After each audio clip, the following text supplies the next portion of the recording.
Hi. Railway RRB നമുക്കറിയാം. ഇപ്പോൾ നമ്മുടെ റെയിൽവേയുടെ കലണ്ടർ റീസെൻ്റ്ലി റിലീസ് ചെയ്തിട്ടുണ്ടായിരുന്നു. ഇപ്പോൾ നമ്മുടെ അടുത്ത വർഷവും നമ്മുടെ റെയിൽവേ എക്സാംസ് ഒക്കെ അതേപോലെ തന്നെ കണ്ടക്ട് ചെയ്യുന്നുള്ള കാര്യം നമുക്ക് ഉറപ്പായി. നമ്മൾ 2 വർഷം മുമ്പേ പറഞ്ഞിട്ടുണ്ടായിരുന്നു അടുത്ത 3 വർഷത്തേക്ക് ഈ എക്സാംസ് ഒക്കെ നല്ല പ്രോപ്പർലി തന്നെ നടക്കുമെന്നുള്ളത്. ആൻഡ് ഇപ്പോഴത്തെ പുതിയ പാറ്റേൺ കാണുമ്പോൾ ഇത് ഇതേപോലെ തന്നെ ഫോളോ ആകും എന്നാണ് നമുക്ക് മനസ്സിലാവുന്നത്. അതിലും നമുക്കിപ്പോൾ റീസെൻ്റ്ലി വന്നൊരു ഷോർട്ട് നോട്ടീസ് ഉണ്ട്. നമ്മുടെ റെയിൽവേയുടെ ഗ്രൂപ്പ് ഡിയുടെ നോട്ടിഫിക്കേഷൻ ലെവൽ 1 പോസ്റ്റുകൾ എന്ന് പറയുന്നത് റെയിൽവേയുടെ ഗ്രൂപ്പ് ഡി ഏറ്റവും കൂടുതൽ വേക്കൻസിക്കൊക്കെ വിളിക്കുന്ന ഒരു റെയിൽവേയുടെ സൈഡിൽ നിന്ന് ഏറ്റവും കൂടുതൽ വേക്കൻസിക്ക് വിളിക്കുന്ന നോട്ടിഫിക്കേഷൻ്റെ ഷോർട്ട് നോട്ടീസ് റിലീസ് ചെയ്തിട്ടുണ്ടായിരുന്നു. അപ്പോൾ അതിന് തന്നെ ഒഫീഷ്യൽ നോട്ടിഫിക്കേഷൻസ് നമുക്ക് ഇനി അങ്ങോട്ട് വരുന്ന ദിവസം നമുക്ക് റിലീസ് ആവത്തേ ഉള്ളൂ. നമുക്കിപ്പോൾ ഷോർട്ട് നോട്ടീസ് മാത്രമേ വന്നുള്ളൂ. ന്യൂസ് പേപ്പറിലുള്ള ആ ഒരു കട്ടിങ് മാത്രമേ വന്നിട്ടുള്ളൂ. അപ്പോൾ നമുക്ക് ഈ ഒരു RRB ഗ്രൂപ്പ് ഡി എക്സാംസിലേക്ക് വരുമ്പോൾ നമുക്കവിടെ കുറേ പോസ്റ്റുകളുണ്ട്. അതിനെക്കുറിച്ച് നേരത്തെ ഓൾറെഡി നമ്മളൊരു വീഡിയോ ചെയ്തിട്ടുണ്ടായിരുന്നു. അത് കണ്ടിട്ടില്ലാത്തൊരു ഉറപ്പായിട്ടും ചാനൽ നിങ്ങൾക്ക് അവിടെ കാണാവുന്നതാണ്. നമ്മുടെ റെയിൽവേ ഗ്രൂപ്പ് ഡി പോസ്റ്റിലേക്ക് വരുമ്പം നമുക്ക് അവിടെ ഏകദേശം 22,000 സംതിങ് വേക്കൻസിക്കാണ് ഈ വർഷം വിളിച്ചിരിക്കുന്നത്. നമുക്ക് ആ വേക്കൻസീസിലേക്ക് എടുക്കുമ്പോഴും നമുക്ക് ഏകദേശം പണ്ട് കഴിഞ്ഞ വർഷമൊക്കെ എടുത്തു നോക്കിക്കഴിഞ്ഞാൽ 14ഓളം പോസ്റ്റുകൾക്കാണ് വിളിക്കുന്നതെങ്കിൽ ഈ വട്ടം ഐ തിങ്ക് 11 പോസ്റ്റുകൾക്കാണ് വിളിച്ചിരിക്കുന്നതെന്ന് തോന്നുന്നു. ഒരു 3 പോസ്റ്റിൽ ചെറിയ വ്യത്യാസം വന്നിട്ടുള്ള ഈ 3 പോസ്റ്റ് ഈ വട്ടം വിളിച്ചിട്ടില്ല. അപ്പോൾ അതിനെക്കുറിച്ച് കൂടുതൽ ഡീറ്റെയിൽ ആയിട്ട് നമുക്ക് അറിയണമെങ്കിൽ നമുക്ക് ഒഫീഷ്യൽ നോട്ടിഫിക്കേഷൻ വരണം. എന്നാലും നമുക്ക് കൂടുതൽ ഡീറ്റെയിൽ ആയിട്ട് അറിയാൻ പറ്റില്ല. ഇപ്പോൾ ഷോർട്ട് നോട്ടീസ് മാത്രമേ വന്നിട്ടുള്ളൂ. അപ്പോൾ ഈ റെയിൽവേ എക്സാംസിലേക്ക് വരുമ്പോൾ ഒരുപാട് പേരും ചോദിക്കുന്ന ഒരു ക്വസ്റ്റൻ ആണ്, ഇതിൽ നമ്മൾ പ്രിഫറൻസ് ഒക്കെ കൊടുക്കുമ്പം എങ്ങനെ കൊടുക്കുന്നതായിരിക്കും നല്ലത്, ഏത് പോസ്റ്റാണ് നല്ലത് എന്ന് ഒരുപാട് പേര് ചോദിക്കാറുണ്ട്. അതിലും ചിലവരെങ്കിലും ചോദിക്കുന്നതാണ് മെയിൽ കാൻഡിഡേറ്റ്സിന് ഏതായിരിക്കും കുറച്ചുകൂടി നല്ലത്, ഫീമെയിൽ കാൻഡിഡേറ്റ്സിന് ഏതായിരിക്കും കുറച്ചുകൂടി നല്ലത് എന്നൊക്കെ ചോദിക്കാറുണ്ട്. അപ്പോൾ ഈ ഒരു ഏതാണ് നല്ല പോസ്റ്റ് എന്നുള്ളത് നമ്മൾ പറയുമ്പോൾ നിങ്ങൾക്കറിയാം അതെന്ന് പറയുന്നത് പലർക്കും പല ആൻസേഴ്സ് ആയിരിക്കും വരുന്നത്. പലർക്കും അവിടെ ചോയ്സ് അല്ലെങ്കിൽ അവിടെ പ്രിഫറൻസ് ഡിഫറൻസ് ഉണ്ടായിരിക്കും. അപ്പോൾ അങ്ങനെ വരുമ്പോൾ നമുക്ക് ഈ പറയുന്ന ചിലവർ ഫിനാൻഷ്യൽ ആംഗിളിലായിരിക്കും നോക്കുന്നത്, കൂടുതൽ സാലറി ഉള്ളത്. ചിലവർ കുറച്ചുകൂടി വർക്ക് ചെയ്യാൻ, ഇപ്പോൾ ഗ്രൂപ്പ് ഡി എന്ന് പറയുമ്പോൾ നമുക്കറിയാം അവിടെ കുറച്ചുകൂടി ഫിസിക്കൽ ആക്ടിവിറ്റീസ് കുറച്ചുകൂടി കൂടുതലാണ്, കുറച്ചുകൂടി ഫിസിക്കൽ സ്ട്രെങ്ത് ഉള്ള വേണ്ടിയ ഒരു ജോബ് കൂടിയാണ് നമ്മുടെ ഗ്രൂപ്പ് ഡി എന്ന് പറയുന്നത്. അപ്പോൾ അങ്ങനെ വരുമ്പോൾ കുറച്ച് പേരെങ്കിലും ആ ഒരു ആംഗിൾ കൂടി നോക്കാറുണ്ട്. എനിക്കൊന്ന് കൂടുതൽ ആൾക്കാരും അത് നോക്കാറുണ്ട്. അപ്പോൾ ചിലവർ ഫിസിക്കലി ആ ഒരു വർക്ക് എടുക്കാൻ റെഡി ആയിരിക്കും. ആ പേയ്മെൻറ്റ് ഈ പറഞ്ഞ പോലെ ഫിനാൻഷ്യലി അത് ഓക്കെ ആണെങ്കിൽ. പക്ഷേ എന്താ പറയുക, ചിലർക്ക് അത്രയും എന്താ പറയുക ഹാർഡായിട്ടുള്ള വർക്കുകൾ ചെയ്യാൻ ഇൻട്രസ്റ്റ് ഉണ്ടായിരിക്കും. അപ്പം അങ്ങനെ പല ചോയ്സ് പല പ്രിഫറൻസ് ആയിരിക്കും പലർക്കും ഉള്ളത്. പലർക്ക് സാലറി ആയിരിക്കും, ഞാൻ നേരത്തെ പോലെ ചിലർക്ക് ആ ഒരു ഫിസിക്കൽ ആക്ടിവിറ്റീസ് ആയിരിക്കും. അപ്പോൾ ഇങ്ങനെ പല കാര്യങ്ങളായിരിക്കും അവിടെ ഫാക്ടേഴ്സ് ആയിട്ട് വരുന്നത്. അപ്പോൾ ആ ഒരു പ്രിഫറൻസ് ഡെഫിനറ്റ്ലി ചൂസ് ചെയ്യുന്നത് നിങ്ങളാണ്. പക്ഷേ അതിലും ഏതാണ് ഏറ്റവും നല്ല പോസ്റ്റുകളെ കുറിച്ച് നമ്മൾ ജസ്റ്റ് പിന്നെ ചിലർ വേക്കൻസി നോക്കിയിട്ട് എടുക്കാറുണ്ട്. ലൈക്ക് ഒരു ജോലി കിട്ടിയാൽ മതി, വേക്കൻസി കൂടുതൽ ഏത് പോസ്റ്റിനാണോ കൂടുതൽ വേക്കൻസി ഉള്ളത് അത് നോക്കി എടുക്കുന്നവരുണ്ട്. പിന്നെ ഏത് സോണിലാണോ അപ്ലൈ ചെയ്യുന്നത് ആ സോണിൽ തന്നെ കിട്ടാൻ വേണ്ടി ആ സോണിൽ ഏറ്റവും കൂടുതൽ വേക്കൻസി ഉള്ളത് നോക്കി അപ്ലൈ ചെയ്യാറുണ്ട്. സോ അങ്ങനെ പല ചോയ്സ് ആണ് ഓരോരുത്തർക്കും ഉള്ളത്. അപ്പോൾ ഇപ്പം ഇൻ ജനറൽ കുറേ പേരെങ്കിലും ചോദിക്കുന്ന ആ ഒരു ക്വസ്റ്റിൻ്റെ ആൻസർ അതിൻ്റെ ഒരു ചെറിയ ഐഡിയ നിങ്ങൾക്ക് തരാൻ വേണ്ടിയാണ്. സോ ദാറ്റ് ഫ്യൂച്ചറിൽ ഒഫീഷ്യൽ നോട്ടിഫിക്കേഷൻ വരുമ്പോൾ നിങ്ങൾ അപ്ലൈ ചെയ്യുന്ന സമയത്ത് നിങ്ങൾക്ക് ആ പോസ്റ്റുകൾ കാണുന്ന സമയത്ത് ഓക്കെ ഏതായിരിക്കും കുറച്ചുകൂടി ബെറ്റർ, ഏറ്റവും ടോപ്പിൽ കൊടുക്കാൻ പറ്റുന്ന ഏതൊക്കെയാണ് എന്നൊരു റഫ് ഐഡിയ കിട്ടാൻ വേണ്ടിയാണ് ഇന്നത്തെ ഈ ഒരു സെഷൻ നമ്മൾ ഫോക്കസ് ചെയ്യുന്നത്. സോ വൺസ് അഗൈൻ എല്ലാവരും വെൽക്കം ചെയ്യുന്നു. അപ്പോൾ നമുക്ക് നോക്കാം നമ്മുടെ RRB group D best post 2026 നമുക്കൊന്ന് നോക്കാം. അപ്പോൾ ഏതൊക്കെയാണ് ഏറ്റവും നല്ല പോസ്റ്റുകൾ നമുക്ക് വന്നിരിക്കുന്നതിൽ എന്ന് നമുക്കൊന്ന് മനസ്സിലാക്കാം. അപ്പോൾ നമ്മൾ ഓൾറെഡി നേരത്തെ പറഞ്ഞ പോലെ തന്നെ ഇതാണ് നമ്മുടെ റെയിൽവേയുടെ സൈഡിൽ നിന്ന് വന്നിട്ടുള്ള ആ ഒരു ഷോർട്ട് നോട്ടീസ് എന്ന് പറയുന്നത്. നമ്മുടെ ഈ കാണുന്നത് നമ്മൾ ആ ന്യൂസ് പേപ്പർ കട്ടിംഗ് ആണ് കാണുന്നത്. അപ്പോൾ അതിൽ നിങ്ങൾക്ക് കാണാൻ പറ്റും നമ്മുടെ government of India minister of railway നമ്മുടെ ലെവൽ 1 പോസ്റ്റ് ആണ് നമുക്ക് അവിടെ പറയുന്നത്. നിങ്ങൾക്ക് കാണാൻ പറ്റും അതിൻ്റെ ഓപ്പണിംഗ് ഡേറ്റ് ഓഫ് ആപ്ലിക്കേഷൻ എന്ന് പറയുന്നത് നമ്മുടെ ജനുവരി 21 ആപ്ലിക്കേഷൻ സ്റ്റാർട്ട് ചെയ്യുന്നത്. ആൻഡ് ലാസ്റ്റ് ഡേറ്റ് അപ്ലൈ ചെയ്യാൻ വേണ്ടിയുള്ളത് 20 ഫെബ്രുവരി ആണ് നമുക്ക് ലാസ്റ്റ് ഡേറ്റ് എന്ന് പറയുന്നത്. നമുക്ക് ഇതിലെ ബേസിക് പേ എന്ന് പറയുന്നത് 18,000 ആണ്. ഒരിക്കലും ഇൻ ഹാൻഡ് 18 അല്ല, ഓക്കെ ബേസിക് ആണ് 18. ഇതിൻ്റെ കൂടെ ബാക്കി അലവൻസുകളും കാര്യങ്ങളൊക്കെ ചേരുമ്പോൾ ആ സാലറി ഒരു 30-35 മുകളിൽ അല്ലെങ്കിൽ ആ ഒരു റേഞ്ചിലായിരിക്കും വരുന്നത്. പിന്നെ 8th പേ കമ്മീഷനൊക്കെ വരുമ്പോൾ അത് ഏകദേശം ഒരു 45 ആ ഒരു റേഞ്ചിലേക്കൊക്കെ ആ ഒരു സാലറി വരും. ഇനി നമുക്ക് കാണാൻ പറ്റും അതിൻ്റെ ഏജ് ലിമിറ്റ് എന്ന് പറയുന്നത് 18 തൊട്ട് 33 വയസ്സ് വരെയാണ് ഏജ് ലിമിറ്റ് വരുന്നത് നമ്മുടെ അൺറിസർവ്ഡ് കാറ്റഗറിക്ക്. പിന്നെ ഇത് കൂടാതെ നിങ്ങൾ OBC കാറ്റഗറി ആണെങ്കിൽ നിങ്ങൾ ഒരു 3 വർഷം കൂടി കൂടുതൽ കിട്ടും എന്ന് പറഞ്ഞാൽ 36 വയസ്സ് വരെയും. നിങ്ങൾ SC/ST കാറ്റഗറി ആണെങ്കിൽ നിങ്ങൾക്ക് 5 വർഷം എക്സ്ട്രാ റിലാക്സേഷൻ കിട്ടും എന്ന് പറഞ്ഞാൽ 38 വരെ ആയിരിക്കും നിങ്ങൾക്ക് കിട്ടുന്ന ആ ഏജ് ലിമിറ്റ് റിലാക്സേഷൻ എന്ന് പറയുന്നത്. ഈ വർഷത്തെ ടെന്റേറ്റീവ് വേക്കൻസി കറന്റ് റിപ്പോർട്ടഡ് ആയിട്ടുള്ള വേക്കൻസി എന്ന് പറയുന്നത് 22,000 അപ്രോക്സിമേറ്റ് വേക്കൻസീസ് ആണ് റിപ്പോർട്ട് ചെയ്തിരിക്കുന്നത്. ഒഫീഷ്യൽ നോട്ടിഫിക്കേഷൻ വരുമ്പോൾ നമുക്കറിയാം എക്സാക്ട് എത്ര ഉണ്ടെന്ന്. പിന്നെ ഫ്യൂച്ചറിൽ ഈ വേക്കൻസീസ് ഇൻക്രീസ് ആകാനുള്ള ചാൻസസ് അവിടെ ഉണ്ട്. ഓക്കെ, അപ്പോൾ ഇതൊക്കെയാണ് നമുക്ക് ഇപ്പോൾ ഈ ഷോർട്ട് നോട്ടീസ് എന്ന് അറിയാൻ പറ്റുന്ന കുറച്ച് ചെറിയ ബേസിക് ആയിട്ടുള്ള കുറച്ച് കാര്യങ്ങൾ, എന്ന് തുടങ്ങും എന്ന് തീരും ആപ്ലിക്കേഷൻ, അതുപോലെ തന്നെ നമുക്ക് അപ്ലൈ ചെയ്യാൻ പറ്റുന്ന ആളുടെ ഒരു ഏജ് ലിമിറ്റ്, പിന്നെ ക്വാളിഫിക്കേഷൻ. ഒരുപാട് പേര് ചോദിക്കുന്ന ഒരു കാര്യമാണ് ക്വാളിഫിക്കേഷൻ എന്ന് പറയുന്നത് നിങ്ങൾക്ക് ചില പോസ്റ്റുകൾക്ക് ഈ പറഞ്ഞ 10th ആണ് യൂഷ്വലി പറയുന്ന ക്വാളിഫിക്കേഷൻ. പിന്നെ നമുക്ക് അതിൻ്റെ അകത്ത് എന്തെങ്കിലും സ്പെസിഫിക് ക്വാളിഫിക്കേഷൻസ് എടുത്ത് പറയുന്നുണ്ടോ എന്നുള്ള കാര്യങ്ങൾ, അല്ലെങ്കിൽ ഏതൊക്കെ പോസ്റ്റിന് എന്തെങ്കിലും എടുത്ത് പറയുന്ന ചില ക്വാളിഫിക്കേഷൻസ് ഉണ്ടെങ്കിൽ നമുക്ക് എഗെയിൻ നമ്മൾ നേരത്തെ പറഞ്ഞ പോലെ നമുക്കത് ഒഫീഷ്യൽ നോട്ടിഫിക്കേഷൻ വരണം, എന്നാൽ മാത്രമേ നമുക്കത് കറക്റ്റ് പറയാൻ പറ്റത്തുള്ളൂ. അപ്പോൾ ഒഫീഷ്യൽ നോട്ടിഫിക്കേഷൻ നമ്മൾ നേരത്തെ പറഞ്ഞ പോലെ 21-ാം തീയതിയാണ് ആപ്ലിക്കേഷൻ തുടങ്ങുന്നതെങ്കിൽ ഏകദേശം ഒരു 19th 20th നമ്മുടെ ഒഫീഷ്യൽ നോട്ടിഫിക്കേഷൻ വരും. റെയിൽവേയുടെ ഗ്രൂപ്പ് ഡിയുടെ ഒഫീഷ്യൽ നോട്ടിഫിക്കേഷൻ PDF വരും. അതിൻ്റെ നമുക്ക് ഓരോ പോസ്റ്റിനെ കുറിച്ചും ഡീറ്റെയിൽ ആയിട്ട് അറിയാൻ പറ്റില്ല, ക്വാളിഫിക്കേഷൻ എന്ത് വേണം അങ്ങനെയുള്ള കാര്യങ്ങൾ. അപ്പോൾ നമ്മൾ ഉറപ്പായിട്ട് ആ ഒരു ഡേറ്റ് ആകുമ്പോഴത്തേന് ആ ഒരു നോട്ടിഫിക്കേഷൻ വരുമ്പോഴത്തേന് അത് നിങ്ങളുമായിട്ട് ഷെയർ ചെയ്യുന്നതായിരിക്കും. ഇൻ ഡീറ്റെയിൽ നമുക്ക് ഈ ചാനലിൽ തന്നെ ഷെയർ ചെയ്യുന്നതായിരിക്കും. നിങ്ങൾ ആദ്യമായിട്ടാണ് ഈ ചാനലിലേക്ക് വരുന്നത് ഉറപ്പായിട്ടും ചാനൽ ഫോളോ ചെയ്യുക. ആ അപ്ഡേറ്റ്സ് ഒന്നും മിസ്സാവാതിരിക്കാൻ വേണ്ടി നമ്മൾ ഈ റെയിൽവേ കൂടാതെ തന്നെ ബാക്കിയുള്ള എക്സാംസിനെ കുറിച്ചുള്ള അപ്ഡേറ്റ്സ് ഒക്കെ തന്നെ ഈ ഒരു ചാനൽ വഴി തരാറുണ്ട്. അതേപോലെ തന്നെ പ്രീവിയസ് ക്വസ്റ്റ്യൻ ഡിസ്കഷൻസ് ഒക്കെ തന്നെ പോകാറുണ്ട്. അപ്പോൾ അതൊക്കെ നിങ്ങൾ ഫോളോ ചെയ്യുക ഉറപ്പായിട്ടും. സോ അതൊന്നും ഫ്യൂച്ചറിൽ മിസ്സാവാതിരിക്കാൻ ചാനൽ ഉറപ്പായിട്ടും ഫോളോ ചെയ്യുക. ഇനി നമുക്ക് ഇതിൽ ആ ഒരു ഇമ്പോർട്ടൻ്റ് ആയിട്ടുള്ള ഡീറ്റെയിൽസ് ഒക്കെ നിങ്ങൾക്ക് ഏകദേശം ഒരു ക്ലിയർ ഐഡിയ കിട്ടിയിട്ടുണ്ട്, എത്ര വേക്കൻസി ഉണ്ടെന്ന് നമ്മൾ നേരത്തെ പറഞ്ഞ പോലെ. ഇനി നമുക്ക് നമ്മളുടെ ഈ ഒരു ടോപ്പിക്കിൽ ഇതിലേക്ക് വരാം. നമ്മൾ നേരത്തെ പറഞ്ഞ 22,000 വേക്കൻസി, ആ 22,000 വേക്കൻസി ഏതൊക്കെ പോസ്റ്റിൽ നിന്ന് ഉള്ളതാണ് എന്നുള്ളതാണ് നിങ്ങൾ ഈ കാണുന്നത്. ഇതൊക്കെയാണ് നമ്മുടെ പോസ്റ്റുകൾ. നമ്മൾ നേരത്തെ പറഞ്ഞ പോലെ തന്നെ നമുക്ക് കഴിഞ്ഞ വർഷം 14ഓളം പോസ്റ്റുകൾ ഉണ്ടായിരുന്നു, അല്ലെങ്കിൽ മുമ്പ് വിളിക്കുന്ന സമയത്ത് 14ഓളം പോസ്റ്റുകൾ ഉണ്ടായിരുന്നു. ഇപ്പം അതിൽ നിന്ന് നമുക്കൊരു 3 പോസ്റ്റിൽ കുറഞ്ഞിട്ടുണ്ട്. അപ്പോൾ അത് ഏതൊക്കെയാണ് കുറഞ്ഞിട്ടുള്ളതെന്നൊക്കെ നമുക്ക് ഇനിയിപ്പോൾ നോട്ടിഫിക്കേഷൻ വരുന്ന സമയത്ത് നമുക്ക് ഡീറ്റെയിൽ ആയിട്ട് അറിയാൻ പറ്റും. പക്ഷേ ഇപ്പം ഈ വട്ടം വിളിച്ച സമയത്ത് 11 പോസ്റ്റുകൾക്കേ വിളിച്ചിട്ടുള്ളൂ. ഇനി 22,000 വേക്കൻസി ആണുള്ളത്. ഇതിലും പെട്ടെന്ന് ഏറ്റവും കൂടുതൽ വേക്കൻസി എവിടെ ഉള്ളതെന്ന് ചോദിച്ചാൽ നിങ്ങൾക്ക് ക്ലിയർലി കാണാൻ പറ്റും. ട്രാക്ക് മെയിൻറ്റെയിനർ ആ ഒരു പോസ്റ്റിനാണ് ഏറ്റവും കൂടുതൽ വേക്കൻസീസ് വരുന്നത്. ഓൾമോസ്റ്റ് 22,000 പകുതി 11,000 വേക്കൻസീസ് അവിടെയാണ് വരുന്നത്. അപ്പോൾ ഇതിലും ചില പോസ്റ്റിലുമാണ് നമുക്ക് ഈ പറഞ്ഞ സ്പെക്സോ അങ്ങനെയൊക്കെയുള്ള ഇഷ്യൂസ് വരുന്നത്. അതിനെക്കുറിച്ചും ഡീറ്റെയിൽ ആയിട്ട് നമ്മൾ ഓൾറെഡി ചാനലിൽ വീഡിയോ ചെയ്തിട്ടുണ്ട്. അപ്പോൾ ഞാൻ വീണ്ടും അതിലേക്ക് പോകുന്നില്ല. അപ്പോൾ നിങ്ങൾക്ക് ചാനലിൽ ചെന്ന് അവിടെ നിന്ന് സെർച്ച് ചെയ്ത് നോക്കാവുന്നതാണ്.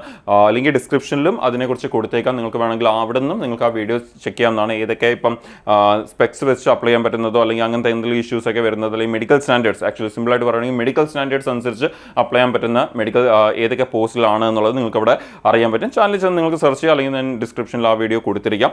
അപ്പോൾ പറഞ്ഞ പോലെ തന്നെ ഏറ്റവും കൂടുതൽ വേക്കൻസി വരുന്നത് അവിടെയാണ്. പിന്നെ അതേപോലെ തന്നെ നമുക്കിപ്പം പോയിന്റ്സ് മാൻ ഉണ്ട്. അപ്പോൾ അവിടെ നമുക്ക് വരുമ്പോഴത്തേന് നമുക്ക് വേക്കൻസി കാണാൻ പറ്റും. ഏകദേശം 5,000 വേക്കൻസീസ് ആണ് അവിടെ വരുന്നത്. പിന്നെ ബാക്കിയുള്ളതെല്ലാം നിങ്ങൾക്ക് കാണാൻ പറ്റും. 1000, അതുപോലെ 1,500, 500, 200, 800 അങ്ങനെയൊക്കെയുള്ള ഇതാണ് വരുന്നത്. ഇപ്പോൾ ചിലതൊക്കെ നമുക്ക് ഈ പറഞ്ഞ പോലെ തന്നെ സ്പെക്സിൻ്റെ ഇഷ്യൂസ് വരുന്ന പോസ്റ്റുകൾ കാണും, അല്ലാത്ത പോസ്റ്റുകൾ കാണും. അങ്ങനെയൊക്കെയുള്ള പോസ്റ്റുകളുണ്ടായിരിക്കും. ഓക്കെ, ഇപ്പം നമുക്ക് ആ ഒരു കാര്യങ്ങളൊക്കെ നോക്കിയിട്ടാണ് നിങ്ങൾ ഇതിൻ്റെ പ്രിഫറൻസ് കൊടുക്കേണ്ടത്. ഇപ്പോൾ ഇത് ഇപ്പോൾ ഇൻ ജനറൽ ഇപ്പോൾ ഈ സ്പെക്സ് അല്ലെങ്കിൽ ആ മെഡിക്കൽ സ്റ്റാൻഡേർഡ്സ് ഒന്ന് മാറ്റി വെച്ച് കഴിഞ്ഞാൽ അല്ലാതെ നിങ്ങൾക്ക് ഇതിൽ ഏത് പോസ്റ്റിൻ്റെ പ്രിഫറൻസ് ആയിരിക്കും ഏറ്റവും നല്ലത് എന്നുള്ളതാണ് നമ്മൾ ജസ്റ്റ് ഒന്ന് നോക്കുന്നത്. സോ അതിലേക്ക് വരുമ്പോൾ ആദ്യം തന്നെ ഞാൻ ജസ്റ്റ് അതൊരു ക്ലിയർ ഐഡിയ കിട്ടാൻ വേണ്ടി മെയിൽ ആൻഡ് ഫീമെയിൽ കാൻഡിഡേറ്റ്സ് എന്ന ആംഗിളിലേക്ക് മാറ്റിയിട്ടുണ്ട്. അപ്പോൾ ആ ഒരു മെയിൽ കാൻഡിഡേറ്റ്സിലേക്ക് വരുമ്പോൾ നിങ്ങൾക്ക് ഇതൊന്ന് സ്ക്രീൻഷോട്ട് എടുത്ത് വെക്കാം. ഫ്യൂച്ചറിൽ നിങ്ങൾക്ക് ഡെഫിനറ്റ്ലി യൂസ്ഫുൾ ആയിട്ട് വരും. മെയിൽ കാൻഡിഡേറ്റ്സിലേക്ക് വരുമ്പോൾ നിങ്ങൾക്ക് ഇവിടെ അപ്ലൈ ചെയ്യാൻ പറ്റുന്ന ചില പോസ്റ്റുകൾ എന്ന് പറയുന്നത്, അല്ലെങ്കിൽ അപ്ലൈ ചെയ്യാൻ പറ്റുന്നതിൽ ഏറ്റവും നല്ല പോസ്റ്റുകൾ, ടോപ്പ് പോസ്റ്റുകൾ എന്ന് പറയുന്നത് നമുക്ക് എല്ലാ പോസ്റ്റിനും അതിൻ്റേതായിട്ടുള്ള വർക്ക് ലോഡ് ഉണ്ട്, അതിൻ്റേതായിട്ടുള്ള ഫിസിക്കൽ ആക്ടിവിറ്റീസോ അല്ലെങ്കിൽ അങ്ങനെയൊക്കെയുള്ള പല കാര്യങ്ങളും ഉണ്ട്. സോ അതെല്ലാം നമ്മൾ നോക്കിയേ പറ്റത്തുള്ളൂ. ഓക്കെ, ബട്ട് സ്റ്റിൽ ഉള്ളതിൽ ഈ പറഞ്ഞ പോലെ നേരത്തെ പറഞ്ഞ ചില കാര്യങ്ങളിലേക്ക് വേക്കൻസീസും ഈ പറഞ്ഞ പോലെ ആ ഫിസിക്കൽ ആക്ടിവിറ്റീസും ഒരു മെയിൽ കാൻഡിഡേറ്റിന് ഓക്കെ ആയിട്ടുള്ള പോസ്റ്റുകളും ഇതെല്ലാം ചേർത്തിട്ടാണ് ഈ ഒരു ടോപ്പ് പോസ്റ്റുകൾ എന്ന് പറയുന്നത്. അപ്പോൾ നമുക്കിപ്പോൾ ഇവിടെ നോക്കുമ്പോൾ നമുക്ക് പോയിന്റ്സ് മാൻ ബി ട്രാഫിക് എന്നുള്ളത് ഒരു നല്ലൊരു പോസ്റ്റാണ്, ടോപ്പ് പോസ്റ്റാണ്. Critical role managing train switches and train track directions with high responsibility ഉള്ളൊരു പോസ്റ്റാണ് ഇതെന്നുള്ളത്. അപ്പോൾ അഗെയിൻ ഡെഫിനറ്റ്ലി അവിടെ നമ്മളത് ആ ഉള്ളതിൽ ഏറ്റവും കൂടുതൽ റെസ്പോൺസിബിലിറ്റി ഉള്ള പോസ്റ്റാണെന്ന് തന്നെ പറയേണ്ടി വരും. പിന്നെ ഈ അസിസ്റ്റന്റ് വർഷോ മെക്കാനിക്കൽ എന്ന് പറഞ്ഞൊരു പോസ്റ്റ് ഉണ്ടായിരുന്നു, പക്ഷേ ഈ വട്ടത്തെ നോട്ടിഫിക്കേഷൻ വന്നപ്പോൾ ഈ ഒരു പോസ്റ്റ് കാണാനില്ല. ഓക്കെ, സോ എഗെയിൻ നമ്മൾ നേരത്തെ പറഞ്ഞാൽ ഇതൊരു ടോപ്പ് പോസ്റ്റ് തന്നെയാണ്. ഇൻഫാക്ട് ഒരുപാട് പേര് ഇതിനെക്കുറിച്ച് കമൻസിലും ചോദിച്ചിട്ടുണ്ട്, ലൈക്ക് ഈ ഒരു പോസ്റ്റിലേക്ക് എത്താൻ വേണ്ടി എങ്ങനെയാണ്, എത്ര സ്കോർ വേണം എന്നൊക്കെ പലരും ചോദിച്ചിട്ടുണ്ട്. പക്ഷേ ഈ ഒരു പോസ്റ്റിനെ കുറിച്ച് ഈ വട്ടം നമ്മൾ നേരത്തെ കണ്ട ലിസ്റ്റിൽ ഈ ഒരു പോസ്റ്റ് ഇല്ല. കഴിഞ്ഞ വട്ടത്തെ ലിസ്റ്റിലുണ്ടായിരുന്നു, ഈ വട്ടത്തെ ലിസ്റ്റിലില്ല. അപ്പം നമുക്ക് ഒഫീഷ്യൽ നോട്ടിഫിക്കേഷൻ വന്നതിന് ശേഷം നമുക്ക് അതിനെക്കുറിച്ച് കൂടുതൽ ഡീറ്റെയിൽ ആയിട്ട് നോക്കാം. എന്താണ് ലൈക്ക് അത് ഒഴിവാക്കിയിട്ടുണ്ടോ, അതോ ഇനി പ്രൊമോഷൻസ് വഴിയാണോ അതിലേക്ക് എത്തുന്നത്, അങ്ങനത്തെ രീതിയിലേക്ക് മാറ്റിയിട്ടുണ്ടോ എന്നുള്ളതൊക്കെ നമുക്ക് ആ നോട്ടിഫിക്കേഷൻ വരുന്ന സമയത്ത് ഉറപ്പായിട്ടും ഡീറ്റെയിൽ ആയിട്ട് ഷെയർ ചെയ്യാം. പക്ഷേ ഇവിടെ നിങ്ങൾക്ക് കാണാൻ പറ്റും ഹൈ പ്രൊമോഷൻ പൊട്ടൻഷ്യൽ. അപ്പോൾ ഏറ്റവും നല്ലൊരു പോസ്റ്റാണ് അത്. കീ മെക്കാനിക്കൽ സപ്പോർട്ട് റോൾ വിത്ത് എക്സലന്റ് ഗ്രോത്ത്, നല്ല ഗ്രോത്ത് ഉള്ളൊരു പോസ്റ്റ് ആയിരുന്നു. പക്ഷേ അതുകൊണ്ടാണ് ഒരുപാട് പേര് ഈ ഒരു പോസ്റ്റിനെ കുറിച്ച് ചോദിക്കുന്നത്. ഓക്കെ, പക്ഷേ ഇപ്പം റീസെന്റ് വന്നതിൽ നമുക്ക് ആ ഒരു പോസ്റ്റ് കാണാനില്ല. ഓക്കെ, അപ്പോൾ ഡീറ്റെയിൽ ആയിട്ട് നമുക്ക് മുമ്പിലോട്ട് വരുമ്പോൾ നോക്കാം. പിന്നെ അടുത്തത് assistant C&W mechanical involve in comprehensive coach and wagon maintenance system. അപ്പോൾ നമ്മുടെ ഈ കോച്ചും വാഗൺ മെയിൻ്റനൻസ് സിസ്റ്റംസിൻ്റെ മേളിൽ ഉള്ള എന്താ പറയുക വർക്കാണ് അവിടെ അസിസ്റ്റൻറ്റ് മെക്കാനിക്കൽ ആ ഒരു CNW നമ്മുടെ കോച്ച് ആൻഡ് വാഗൺ ഓക്കെ ആ ഒരു കാറ്റഗറിയിൽ വരുന്നത്. പിന്നെ നമുക്ക് ബാക്കിയുള്ള 2 പോസ്റ്റിലേക്ക് വരുവാണെങ്കിൽ assistant loco shed vital for locomotive maintenance across electrical and diesel operations. അതാണ് ആളുടെ ഒരു ഡ്യൂട്ടീനെ വളരെ ബേസിക് ആയിട്ട് നമ്മൾ പറയുകയാണെങ്കിൽ അപ്പോൾ ആളുടെ ഒരു ജോബ് റോൾ എന്താണ് എന്നുള്ളതാണ് ആക്ച്വലി അത് മെയിൻ ചെയ്യുന്നത്. പിന്നെ ഫൈനലി നമ്മുടെ അസിസ്റ്റൻറ്റ് TL ആൻഡ് AC. അപ്പോൾ അഗെയിൻ സ്പെഷ്യലൈസ്ഡ് ഇലക്ട്രിക്കൽ മെയിൻ്റനൻസ് വിത്ത് സ്ട്രോങ് കരിയർ ഗ്രോത്ത് ഉള്ള ഒരു പോസ്റ്റാണ് അതെന്ന് നമുക്ക് പറയാൻ പറ്റും. അപ്പോൾ അഗെയിൻ ഈ ഒരു 5 പോസ്റ്റുകൾ നിങ്ങൾ നോക്കി വെച്ചേക്കോ. അതിലും നമ്മൾ ഈ നെടുക്കുള്ള പോസ്റ്റ് ഏറ്റവും ടോപ്പിൽ തന്നെ നിങ്ങൾക്ക് വെക്കാം. പക്ഷേ സെയിം ടൈം ഈ ഒരു പോസ്റ്റ് ഈ വട്ടം വന്നിട്ടില്ല. ഇനി ഒഫീഷ്യൽ നോട്ടിഫിക്കേഷൻ വരുമ്പോൾ അതിൻ്റെ അകത്ത് ഇത് ഇൻക്ലൂഡ് ചെയ്ത് തരുമോ എന്നുള്ളത് അറിയത്തില്ല. ഓക്കെ, അപ്പം നമുക്കത് മുമ്പോട്ട് വരുമ്പോൾ കാണാം എന്താ പറ്റിയെന്നുള്ളത് നമുക്ക് അതിനെക്കുറിച്ച് ഡീറ്റെയിൽ ഡിസ്കസ് ചെയ്യാം. അപ്പോൾ ഇതൊക്കെയാണ് ഒരു മെയിൽ കാൻഡിഡേറ്റിലേക്ക് വരുമ്പോഴത്തേന്ന് അത്യാവശ്യം നല്ല പോസ്റ്റുകൾ. പക്ഷേ അഗൈൻ ഞാൻ നേരത്തെ പറഞ്ഞ അതേ കാര്യം പറയുവാണ്, നിങ്ങൾ അത് അപ്ലൈ ചെയ്യുന്ന സമയത്ത് ഈ ഒരു പോസ്റ്റുകൾ മാത്രം നോക്കിയാൽ പറ്റത്തില്ല, ഇതിൻ്റെ വേക്കൻസീസ് നോക്കണം. നിങ്ങൾ അപ്ലൈ ചെയ്യുന്ന സോണിൽ ഇതിൻ്റെ വേക്കൻസീസ് നോക്കണം. അതാണ് ഏറ്റവും ഇമ്പോർട്ടൻറ്റ്. ഇപ്പോൾ അവിടെ നമ്മൾ കണ്ട ലിസ്റ്റിൽ ഇപ്പം പോയിന്റ്സ്മാനിന് ഒരുപാട് വേക്കൻസി ഉണ്ട് എന്ന് പറഞ്ഞ് പെട്ടെന്ന് കയറി അപ്ലൈ ചെയ്യാൻ പറ്റത്തില്ല. ചിലപ്പോൾ അതിന് ഈ പറഞ്ഞ പോലെ മെഡിക്കൽ സ്റ്റാൻഡേർഡ്സ് നോക്കേണ്ടി വരും. അതുപോലെ നിങ്ങൾ അപ്ലൈ ചെയ്യുന്ന ഒരു സോൺ ഏതാണോ ആ സോണിൻ്റെ നിങ്ങളുടെ ആ ഒരു വേക്കൻസി എത്രത്തോളം ഉണ്ട് എന്നുള്ളത് നോക്കേണ്ടി വരും. ഇങ്ങനെയുള്ള പല ഫാക്ടേഴ്സ് നോക്കിയിട്ടായിരിക്കണം നിങ്ങൾ ഈ പറഞ്ഞ ആപ്ലിക്കേഷൻ നിങ്ങൾ ഫില്ല് ചെയ്യുന്നത്. അപ്പോൾ അതൊക്കെ നിങ്ങൾ ചെക്ക് ചെയ്യണം. ഇനി നമ്മൾ ഫീമെയിൽ കാൻഡിഡേറ്റ്സിലേക്ക് വരുവാണെങ്കിൽ പെട്ടെന്ന് നമ്മൾ നോക്കുകയാണെങ്കിൽ ഫീമെയിൽ കാൻഡിഡേറ്റ്സിലേക്ക് വരുമ്പോൾ ഏതൊക്കെയാണ് കുറച്ചുകൂടി ബെറ്റർ പോസ്റ്റ് എന്ന് പറയുന്നത് അസിസ്റ്റന്റ് ട്രാക്ക് മെഷീൻ. അപ്പോൾ maintenance of track machine with suitable physical requirements and stable environment. Again നമുക്ക് ഈ പറഞ്ഞ ട്രാക്ക് മെഷീൻ എന്ന് പറയുന്ന ഒരു പോസ്റ്റ് ഉണ്ട് അസിസ്റ്റന്റ്, പക്ഷേ അവിടെ കുറച്ച് ഫിസിക്കൽ റിക്വയർമെൻറ്റ്സ് അങ്ങനെയുള്ള കാര്യങ്ങൾ വരുന്നുണ്ട്. അപ്പം അഗൈൻ ഫീമെയിൽ കാൻഡിഡേറ്റ്സ് ഇത് അപ്ലൈ ചെയ്യുന്ന സമയത്ത് ഈ കാര്യങ്ങളോട് നോക്കിക്കോണം. ഓക്കെ, അതും ഇമ്പോർട്ടൻ്റ് ആണ്. അറ്റ് ദ സെയിം ടൈം അടുത്ത നമ്മുടെ ഈ പറഞ്ഞ അസിസ്റ്റന്റ് CNW മെക്കാനിക്കൽ ഓൾറെഡി നമ്മൾ നേരത്തെ പറഞ്ഞൊരു പോസ്റ്റാണ്. അതുപോലെ assistant S&T signal and telecom. Assistant signal and telecom. അപ്പോൾ അത് ടെക്നിക്കൽ റോളാണ്, offering stable work environment with modern equipment handling. അവിടെ നമുക്ക് ഈ പറഞ്ഞ ഫിസിക്കൽ ആക്ടിവിറ്റീസ് കമ്പാരിറ്റീവ്ലി കുറച്ചുകൂടി കുറവായിരിക്കും എന്നൊക്കെ പറയാം. അവിടെ കൂടുതൽ പക്ഷേ അത് കുറച്ചുകൂടി എന്താ പറയുക ടെക്നിക്കൽ റോളാണ്. അപ്പോൾ നമുക്ക് അതിനെ കുറച്ചുകൂടി ഒരു നോളജ് അല്ലെങ്കിൽ ആ ട്രെയിനിങ് നമ്മൾ പ്രോപ്പർലി എടുക്കണം. അതിനൊന്നും ഈ പറഞ്ഞ കാര്യത്തിൽ അപ്പോൾ അഗെയിൻ അസിസ്റ്റന്റ് TRD ഇലക്ട്രിക്കൽ. അപ്പം electrical maintenance in traction distribution systems and career advancement. അപ്പം അഗൈൻ അവിടെ ഈ ഒരു പോസ്റ്റ് നമ്മുടെ ഇലക്ട്രിക്കലുമായിട്ട് റിലേറ്റ് ചെയ്യുന്ന പോസ്റ്റിലാണ്. അപ്പോൾ അവിടെയൊക്കെ അതിൻ്റെ ഒരു ടെക്നിക്കൽ റൂൾസ് ഉണ്ട്, അതെല്ലാം നമ്മൾ മനസ്സിലാക്കണം. ആ ടെക്നിക്കൽ റൂൾസ് നമ്മൾ ഫുൾഫിൽ ചെയ്യാൻ റെഡി ആയിരിക്കണം. അതുപോലെ അടുത്തത് track maintainer grade 4 track upkeep responsibilities with clear defined physical standards and protocols. അവിടെ അഗെയിൻ ഫിസിക്കൽ എന്നുള്ള ഒരു ആക്ടിവിറ്റീസ് കുറച്ചുകൂടി കൂടുതലാവാൻ സാധ്യതയുണ്ട്. അപ്പോൾ ഇതൊക്കെയാണ് ഫീമെയിൽ കാൻഡിഡേറ്റ്സിലേക്ക് വരുമ്പം അഗെയിൻ എന്താ പറയുക നമുക്ക് ആ ടോപ്പ് ഇതിൽ കൊടുക്കാൻ പറ്റുന്ന ചില പോസ്റ്റുകളും നമുക്ക് അഗെയിൻ പറയാൻ പറ്റും. പക്ഷേ അറ്റ് ദ സെയിം ടൈം നേരത്തെ പറഞ്ഞ പല കാര്യങ്ങളും ഇവിടെ എഫക്റ്റ് ചെയ്യുന്നുണ്ട്. നിങ്ങൾ അപ്ലൈ ചെയ്യുന്ന സോണിൽ ഇതിൻ്റെ വേക്കൻസീസ് നോക്കണം. നിങ്ങളുടെ ഫിസിക്കൽ റിക്വയർമെൻറ്റ് ഇവിടെ പറയുന്ന ഫിസിക്കൽ റിക്വയർമെൻറ്റ്സ് ഇപ്പോൾ ഇവിടെ പറയുന്ന ചില പോസ്റ്റിലുള്ള ഫിസിക്കൽ റിക്വയർമെൻറ്റ്സ് നിങ്ങൾക്ക് ഓക്കെ ആണോ എന്നുള്ളത് നിങ്ങൾ മനസ്സിലാക്കണം. ഫിസിക്കൽ ആക്ടിവിറ്റീസ് എല്ലാ റെയിൽവേയുടെ ഗ്രൂപ്പ് ഡി പോസ്റ്റിലും ഫിസിക്കൽ ആക്ടിവിറ്റീസ് ഉണ്ട്. പക്ഷേ അത് നിങ്ങൾക്ക് ഓക്കെ ആണോ എന്നുള്ളത് അതിൻ്റെ ഒരു ലെവൽ എത്രത്തോളം ഉണ്ടെന്നുള്ളത് മനസ്സിലാക്കിയിട്ട് നിങ്ങൾക്ക് ഓക്കെ ആണോ എന്നുള്ളത് ചെക്ക് ചെയ്യണം. എന്നിട്ട് അതൊക്കെ അനുസരിച്ചായിരിക്കണം നിങ്ങൾ ആപ്ലിക്കേഷൻ. പിന്നെ നേരത്തെ പറഞ്ഞ മെഡിക്കൽ സ്റ്റാൻഡേർഡ്സ് ചെക്ക് ചെയ്യണം. ഇതെല്ലാം നോക്കിയിട്ടായിരിക്കണം നിങ്ങൾ ഈ ഒരു പോസ്റ്റുകൾ സെലക്ട് ചെയ്തത്. ഓക്കെ, പിന്നെ നേരത്തെ കണ്ട പല പോസ്റ്റുകളും ഇവിടെയും ഓക്കെ ആയിരിക്കും. ഓക്കെ, പക്ഷേ നമ്മൾ ഈ പറയുന്ന പോലെ ഉള്ളതിൽ ഏതായിരിക്കും ബെറ്റർ എന്നുള്ളതാണ് ഉദ്ദേശിക്കുന്നത്. അല്ലാതെ നമുക്ക് 11 പോസ്റ്റിലുണ്ട്, അതെല്ലാം നമുക്ക് നോക്കിയിട്ട് ഏതാണോ നിങ്ങൾക്ക് ബെറ്റർ എന്ന് തോന്നുന്നു ഉറപ്പായിട്ട് നിങ്ങൾക്കത് അപ്ലൈ ചെയ്യാൻ പറ്റും. ഇനി കുറച്ച് ബേസിക് കാര്യങ്ങൾ ഇതുമായിട്ട് റിലേറ്റ് ചെയ്യുന്ന പെട്ടെന്ന് പറയുകയാണെങ്കിൽ നമ്മുടെ സാലറി ആൻഡ് കരിയർ ഗ്രോത്ത് എങ്ങനെയാണെന്നുള്ളത്. അപ്പോൾ നമ്മൾ നേരത്തെ ഓൾറെഡി പറഞ്ഞ പോലെ തന്നെ നമ്മുടെ ബേസിക് പേ എന്ന് പറയുന്നത് 18,000 ആണ് ബേസിക് പേ എന്ന് പറയുന്നത്. പിന്നെ ഇത് കൂടാതെ ബാക്കിയുള്ള അലവൻസുകളും കാര്യങ്ങളൊക്കെ ആഡ് ആവും. അതെല്ലാം ആഡ് ആകുമ്പോഴത്തേക്കും സാലറി എന്ന് പറയുന്നത് ഏകദേശം ഒരു എബവ് 30,000 ആയിരിക്കും വരുന്നത്. പക്ഷേ പല പോസ്റ്റുകൾക്കും ചെറിയ ചെറിയ വ്യത്യാസങ്ങളുണ്ട്. അല്ല, ഗ്രൂപ്പ് ഡിയിലെ എല്ലാ പോസ്റ്റുകൾക്കും ഒരേ സാലറി അല്ല വരുന്നത്.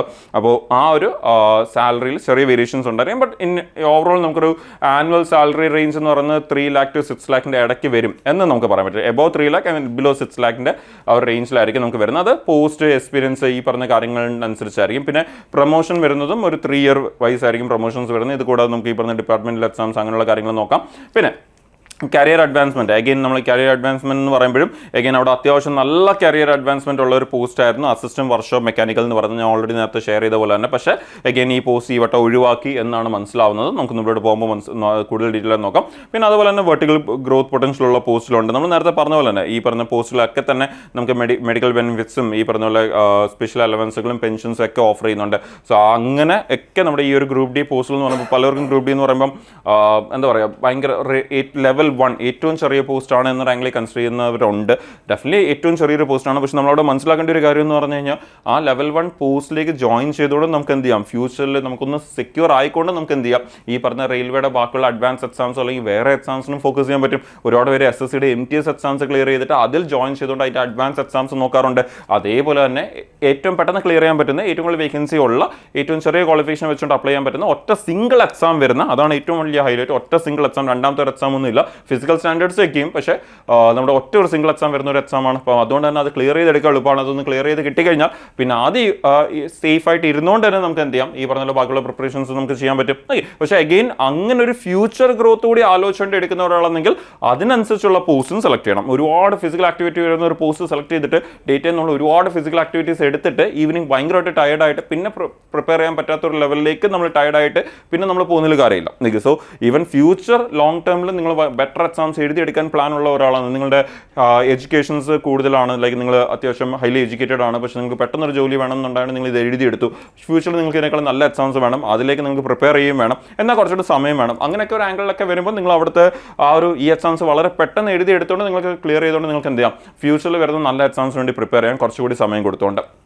ഓക്കെ, അപ്പോൾ ഈ ഒരു കാര്യങ്ങളൊക്കെ തന്നെ മൈൻഡ് വെക്കുക. നിങ്ങൾക്കറിയാം ഗവൺമെൻറ് ജോബ് എന്ന് പറയുമ്പോൾ അവിടെ ഒരുപാട് കാര്യങ്ങളുണ്ട്. ഗവൺമെൻറ് ജോബ് സെക്യൂരിറ്റിയും പെൻഷനും ബാക്കിയുള്ള കിട്ടുന്ന അലവൻസുകളും ഇങ്ങനെ ഒരുപാട് കാര്യങ്ങളുണ്ട്, സോഷ്യൽ സ്റ്റാറ്റസ് ഇങ്ങനെയുള്ള കാര്യങ്ങൾ. സോ ഇതെല്ലാം മൈൻഡ് വെച്ചുകൊണ്ടായിരിക്കണം നിങ്ങളുടെ പ്രിപ്പറേഷൻസ് നിങ്ങൾ മുമ്പോട്ട് കൊണ്ടുപോകേണ്ടത്.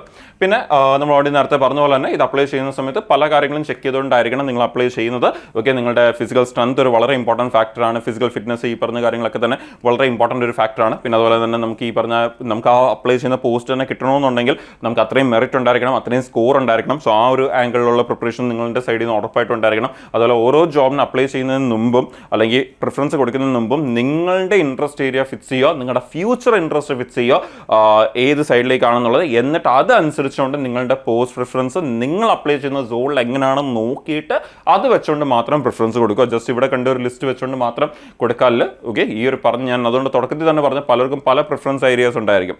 ഇത് ഇൻ ജനറൽ പറയാൻ വേണ്ടി മാത്രമാണ് ആ ഒരു ലിസ്റ്റ് കാണിച്ചത്. നിങ്ങൾക്കൊരു ഐഡിയ കിട്ടാൻ വേണ്ടി ഏതായിരിക്കും കുറച്ചുകൂടി ഒരു ബെറ്റർ എന്നൊരു ആംഗിൾ. പക്ഷേ അവിടെ ഒരുപാട് ഫാക്ടേഴ്സ് വരുന്നുണ്ട്, എസ്പെഷ്യലി ഗ്രൂപ്പ് ഡി എന്ന് പറയുമ്പോൾ ഒരുപാട് ഫാക്ടേഴ്സ് വരുന്നുണ്ട്. സോ അതെല്ലാം കൺസിഡർ ചെയ്തിട്ടായിരിക്കും നിങ്ങളുടെ ആപ്ലിക്കേഷൻ കൊടുക്കേണ്ടത്. പിന്നെ ഈ ഒരു കരിയറിൽ തന്നെയാണ് നിങ്ങൾ മുമ്പിലോട്ട് പോകാൻ പ്ലാൻ. ഇപ്പോൾ നിങ്ങളുടെ ഓൾറെഡി ഉള്ള എഡ്യൂക്കേഷൻ എന്ന് പറയുന്നത് നിങ്ങളുടെ ഡിഗ്രി ഇല്ല, നിങ്ങൾ 10th 12th മാത്രം കംപ്ലീറ്റ് ചെയ്തിട്ടുള്ള ഒരാളാണെങ്കിൽ നിങ്ങൾ ഈ ഒരു ജോലി തന്നെ ഇരുന്നുകൊണ്ടായിരിക്കണം നിങ്ങൾ മുമ്പിലോട്ടുള്ള ഫ്യൂച്ചർ ഗ്രോത്ത് വരാൻ പോകുന്നത്. പുതിയൊരു എക്സാം എഴുതി എക്സാമിലേക്ക് നിങ്ങൾ പോകുന്നില്ല.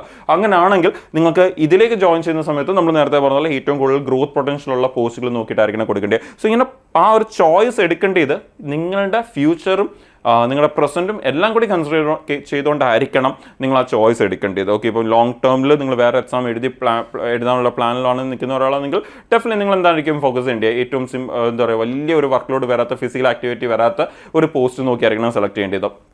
നിങ്ങൾ ഇതിൽ തന്നെ കണ്ടിന്യൂ ചെയ്യാൻ പ്ലാൻ ചെയ്യുന്ന ഒരാളാണെങ്കിൽ ഫ്യൂച്ചർ ഗ്രോത്ത് ഒക്കെ ഇവിടെ തന്നെയാണ്, ഇതിൽ തന്നെയാണ് എന്നൊരു പ്ലാൻ ചെയ്യുന്ന ഒരാളാണെങ്കിൽ, നിങ്ങൾ അങ്ങനെ ഹൈലി എഡ്യൂക്കേറ്റഡ് അല്ലാത്ത ഒരാളാണെങ്കിൽ നിങ്ങൾക്ക് എന്ത് ചെയ്യാം, ഇവിടുത്തെ ഏറ്റവും കൂടുതൽ ഗ്രോത്ത് പൊട്ടൻഷ്യൽ ഉള്ള പോസ്റ്റ് നോക്കി നിങ്ങൾക്ക് സെലക്ട് ചെയ്യാം.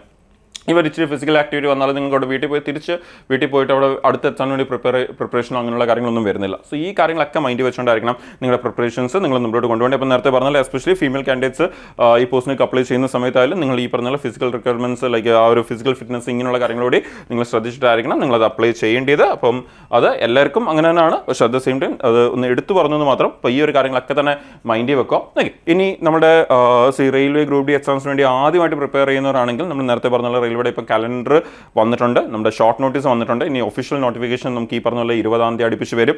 എക്സാംസ് നമുക്ക് ഈ വർഷം തന്നെ നമുക്ക് ഈ വർഷം അവസാനം ഏകദേശം ഒരു ഒക്ടോബർ, നവംബർ, ഡിസംബർ ആ ഒരു സമയത്ത് നമ്മുടെ കഴിഞ്ഞ എക്സാം നടന്ന അറൗണ്ട് ഈ ഒരു സമയത്തായിരുന്നു. സോ അതുകൊണ്ട് തന്നെ അടുത്ത വർഷത്തെ എക്സാം ഏകദേശം ഈ ഒരു സമയമായിട്ടായിരിക്കും നടക്കുന്നത്. സോ ഏകദേശം ഒരു 9 months-ഓളം സമയം എങ്ങനെയായാലും കിട്ടും. സോ ആദ്യമായിട്ട് പ്രിപ്പയർ ചെയ്യാൻ തുടങ്ങുന്നവരാണെങ്കിൽ അവർക്ക് വേണ്ടി RRBയുടെ ഗ്രൂപ്പ് ഡി 1 year ബാച്ചസ് ഉണ്ട്. നിങ്ങൾക്ക് ആ ഒരു ബാച്ചസിലേക്ക് ജോയിൻ ചെയ്തും നിങ്ങൾക്ക് പ്രിപ്പയർ ചെയ്യാം. അവിടെ നിങ്ങൾക്ക് live classes, record classes, complete syllabus coverage, മെൻറ്റേഴ്സിൻ്റെ സപ്പോർട്ട്, മോക്ക് ടെസ്റ്റുകൾ, previous year question discussions, core topic discussions, doubt clearance, daily ക്വിസുകൾ, അങ്ങനെയുള്ള ഒരുപാട് കാര്യങ്ങൾ ഒരു ഫുൾ കംപ്ലീറ്റ് പാക്കേജാണ് കിട്ടുന്നത്. ഒന്നിനും വേണ്ടി വേറൊരു സ്ഥലത്ത് നിങ്ങൾക്ക് പോകേണ്ട ആവശ്യം വരത്തില്ല. ഒരു കംപ്ലീറ്റ് പാക്കേജ് ആയിട്ട് തന്നെ നിങ്ങൾക്ക് ഇത് കിട്ടും. ഓക്കെ, അപ്പോൾ നിങ്ങൾക്ക് പ്രിപ്പയർ ചെയ്യാൻ കുറച്ചുകൂടി എളുപ്പമായിരിക്കും. അപ്പോൾ നമ്മുടെ RRB ഗ്രൂപ്പ് ഡിയുടെ ഈ 1 year ബാച്ചസിലേക്ക് നിങ്ങൾക്ക് ജോയിൻ ചെയ്ത് നിങ്ങളുടെ പ്രിപ്പറേഷൻ സ്റ്റാർട്ട് ചെയ്യാം. അതിനെക്കുറിച്ച് കൂടുതൽ അറിയാൻ വേണ്ടി നിങ്ങൾക്ക് ഈ നമ്പറിൽ കോൺടാക്ട് ചെയ്യാം. നമ്മുടെ ഈ 8714764666 എന്നുള്ള ഈ നമ്പറിൽ കോൺടാക്ട് ചെയ്തുകൊണ്ട് നിങ്ങൾക്ക് അതിനെക്കുറിച്ച് കൂടുതൽ ചോദിച്ച് മനസ്സിലാക്കി അതിൽ ഏറ്റവും ഇപ്പോൾ കറൻ്റ് റണ്ണിങ് ആയിട്ടുള്ള ഏറ്റവും ഓഫർ പ്രൈസുകളിൽ നിങ്ങൾക്ക് ആ ബാച്ചസിലേക്ക് ജോയിൻ ചെയ്ത് നിങ്ങളുടെ പ്രിപ്പറേഷൻസ് സ്റ്റാർട്ട് ചെയ്യാം.